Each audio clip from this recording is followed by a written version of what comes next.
हाँ, तो 9वीं क्लास के बच्चे ध्यान देंगे। आज की क्लास में अपन प्रश्नावली 2.1 पढ़ेंगे।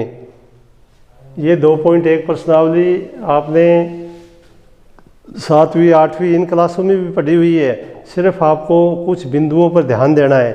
वो बिंदु क्या है कि ये पूछ रहा है कि आपको कि ये जो पद लिखे हुए हैं इन पदों की संख्या कितनी है, इनकी घात कितनी है, इनके बारे में आपको बताना है। तो आप सबसे पहले आपको जानकारी क्या रखनी है? पहली जानकारी आपको रखनी है कि जिस चर में, जिस पद में एक घात हो वह रैखिक पद कहलाता है।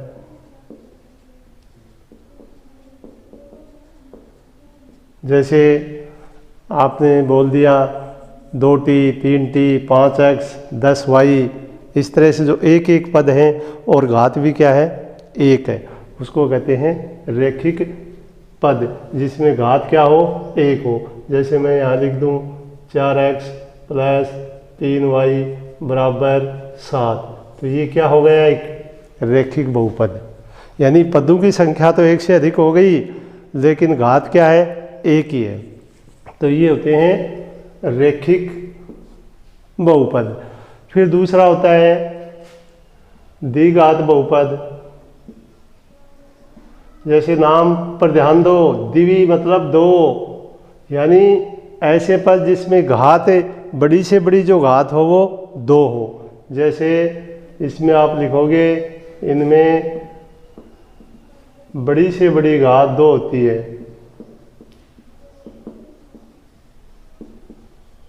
दो होती है। जैसे x² + 1 या y² - y + 1।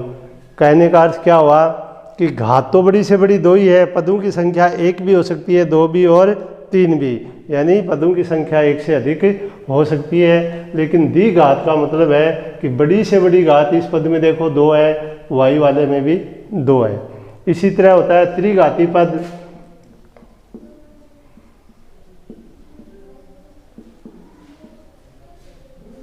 इसके अंदर क्या करोगे कि घात कितनी होती है, 3 होती है। कितनी होती है, 3। अब 3 को कैसे लिख सकते हैं? जैसे आप लिखोगे x³ + x² + x + 7। तो ये क्या है, एक ऐसा बहुपद है जिसमें बड़ी से बड़ी घात कितनी है, 3 है, और पदों की संख्या कितनी है, 4। तो 4 पदों वाला त्रिघात समीकरण है। तो इस तरह से आपको इनकी सामान्य जानकारी करनी है। फिर आपको कोई भी गुणांक पूछा जाए तो गुणांक क्या हुआ है कि जो पूछा जाता है, मान लो आपको y का गुणांक पूछ लिया, तो y के जो चिपकी हुई संख्या है यानी उसके गुणा का जो अंक है वो उसका गुणांक कहलाता है। अर्थात जैसे मैं ये कहूँ कि मेरे पास संख्या आ गई 6x, तो आपको समझना है कि x का गुणा का जो अंक है वो 6 है, तो x का गुणांक क्या हुआ, 6। यदि मेरे पास संख्या आ गई 5y² और पूछ लिया y² का गुणांक बताओ, तो आप लिखोगे y² का गुणांक 5 है। यदि इसी के अंदर ये पूछ लिया कि y का गुणांक बताओ, तो आप ये नहीं बताएंगे क्योंकि y² का गुणांक है। y का गुणांक यानी y के साथ वाली संख्या जो गुणा का जो अंक है वो कितना है, 3। तो इसका आंसर क्या हो जाएगा, 3। तो इस तरह की छोटी छोटी और सामान्य बातें आपको प्रश्नावली 2.1 में पूछी गई हैं। ध्यान दें, आप देखते ही देखते उत्तर बता देंगे सबका। तो पहले प्रश्न पढ़िए फिर आंसर दीजिए। पहला प्रश्न है, कौन कौन से एक चर में बहुपद हैं, यानी रैखिक बहुपद हैं, जिनका आपको बताना है। तो आप देखोगे और कौन कौन से नहीं हैं। तो आप देखिए पहला जो मान है वो है 4x² - 3x + 7, ये लिखा हुआ है। तो इसका अर्थ क्या हुआ, घात कितनी है, द्विघात। बड़ी से बड़ी घात कितनी है, एक्स स्क्वायर यानी द्विघात। और पदों की संख्या कितनी है, 1 2 3, तो द्विघात त्रिपद। इस तरह से लिखोगे कि ये जो समीकरण है ये द्विघात ये त्रिपदों का समीकरण है। इसी तरह से दूसरा देखिए, इसमें भी आप ध्यान दो, y पर बड़ी से बड़ी घात कितनी है, 2 है, तो इसको क्या लिखोगे, द्विघात द्विपद। समझे कि घात भी बड़ी से बड़ी कितनी है, 2 है, और पद भी कितने हुए, 1 और 2। इसी तरह तीसरा है 3√t प्लस t√2। तो यहाँ आपको पता होना चाहिए कि अंडर रूट का जो मान है वो 1/2 होता है, पूरा 1 भी नहीं होता है। तो पूरा 1 किसका मान है, इस √t का है या t का, तो आपको पता है कि इसका मान 1/2 है, तो इसका मान क्या होगा, 1। तो ये कैसी हो गई, एक चर यानी रेखिक।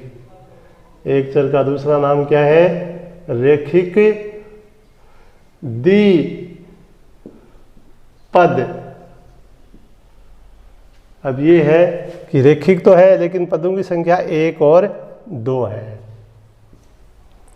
इसी तरह यहाँ ध्यान दें चौथे में, तो चौथा आपको ऐसे लग रहा है कि 1 घात वाला है, लेकिन वास्तव में ये 2 घात वाला है। क्यों है, ध्यान दें कि इसके नीचे आप 1 लगा कर देखो, 1 और y का लघुत्तम लेंगे, y आ जाएगा, फिर y को y से गुणा करेंगे तो ये आ गया y² प्लस 2। तो आप देख रहे हैं कि ये कौन सी घात आ गई, द्विघात। और कितने पद हैं, द्विपद। इसी तरह तीसरा, चौथा और पांचवा है y की घात 10, फिर y की घात 3 प्लस t की घात 50। तो आप लिखेंगे ये भी एक चर बहुपद नहीं है। कौन सा बहुपद है, अधिकतम। यदि t के पदों में व्यक्त करें तो 50 घात है, y के पदों में व्यक्त करें तो 10 घात है। तो इस तरह से आपको प्रश्न को देखते हुए इनके उत्तर आपको बताने हैं। अब सवाल नंबर 2 है, 2 में ध्यान दो, क्या पूछ लिया उस बात पर ध्यान दो। पूछा है x² का गुणांक। तो जिसका भी गुणांक पूछा जाए उसके का आपको मान लिखना है। जैसे यानी उसके साथ में चिपकी हुई संख्या कौन सी है वो लिखनी है। यदि कोई नहीं चिपकी हुई है तो उसका मतलब होता है 1, क्योंकि 1 को लिखा नहीं जाता। जैसे आपका क्वेश्चन नंबर 2 पहला भाग लिखा हुआ है 2 + x² + x में x² का गुणांक। अब आपको इस प्रश्न में x² ढूंढना है। कहाँ लिखा हुआ है, कहाँ लिखा हुआ है, बीच वाले पद में। और कितना लिखा हुआ है, यहाँ पर आप देखेंगे संख्या कुछ नहीं है तो 1 है, तो आप देखेंगे इसका मान क्या आ गया, 1। इसी तरह दूसरा का भी यही है, लेकिन क्या फ़र्क है उस पर ध्यान दो। इस प्रश्न में और उस प्रश्न में क्या फ़र्क है। अब हमें देखना x² है, तो आप देखेंगे चिन्ह का फ़र्क है। चिन्ह का फ़र्क है तो आंसर क्या आ जाएगा, इस जो प्रश्न में दिया हुआ चिन्ह है उसी का आ जाएगा। अर्थात इसमें x² का जो गुणांक है वो आएगा -1, क्योंकि प्रश्न में माइनस चिन्ह दिया हुआ है। इसी तरह नंबर 3 पर लिखा हुआ है π/2 x² + x में x² का गुणांक। देखिए x² के पास कौन है, कौन चिपका हुआ है x² के साथ में। यदि हम x² को हटाते हैं तो कितना मान प्राप्त हो रहा है, वो उसका गुणांक है। कितना हो रहा है, π/2। इसी तरह सवाल नंबर 4, इसमें आप आंसर आपको क्या देना है कि एक्स स्क्वायर ढूंढना है। तो आप देखेंगे प्रश्न में एक्स स्क्वायर नहीं है तो क्या लिखोगे कि एक्स स्क्वायर का गुणांक नहीं है अर्थात 0 है। नहीं है तो मान कितना आएगा 0। तो पहला क्वेश्चन हो गया। दूसरा हो गया, अब आप तीसरे को पढ़ें कि आपको उदाहरण क्या देना है, 35 की घात का देना है और पद कितने लेने हैं, 2 पद। तो पहली बात क्या लिखोगे, 35 की घात के कोई 2 पद, कैसे भी लिख सकते हो, कोई 2 द्विपद, घात का द्विपद उदाहरण।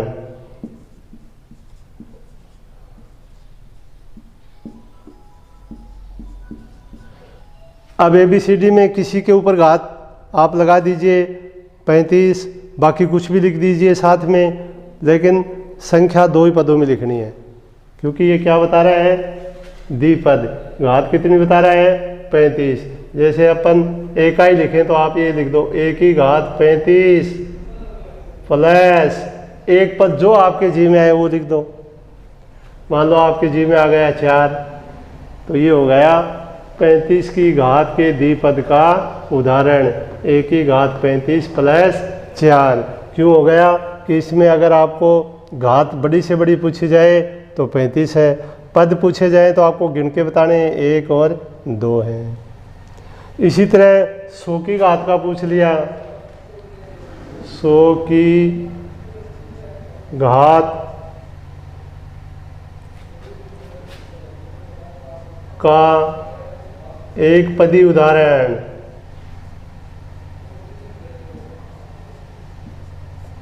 यानी कोई भी ABCD की संख्या लिखते हुए उसके ऊपर घात 100 लगा दें और छोड़ दें। जैसे हमने लिख दिया x की घात 100, तो ये हो गया एक पदी उदाहरण, क्योंकि एक ही पद है और घात कितनी है, 100 है। अब सवाल नंबर 4 देखिए कि आपको करना कुछ नहीं है, प्रश्न को पढ़ना है ध्यान से और ये बताना है कि उस पर घात कितनी आई है, यानी जो बड़ी से बड़ी घात है वही आपको उसका आंसर देना है। जैसे आप 4 नंबर सवाल का जो पहला भाग है उस पर ध्यान दो, पहले उसको पढ़ो और फिर देखो क्या क्या लिखा हुआ है, कितने पदों में है और कितनी घात है।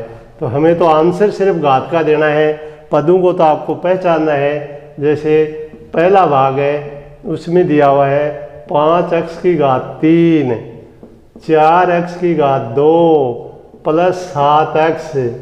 अब अगर कोई पूछे पदों की संख्या तो आप ऐसे गिनोगे 1 2 3, लेकिन क्या पूछ लिया कि दिए गए बहुपद में इसकी घात क्या होगी, तो इस बहुपद की घात क्या आई, सबसे बड़ी संख्या कौन सी है घात के रूप में, 3 है।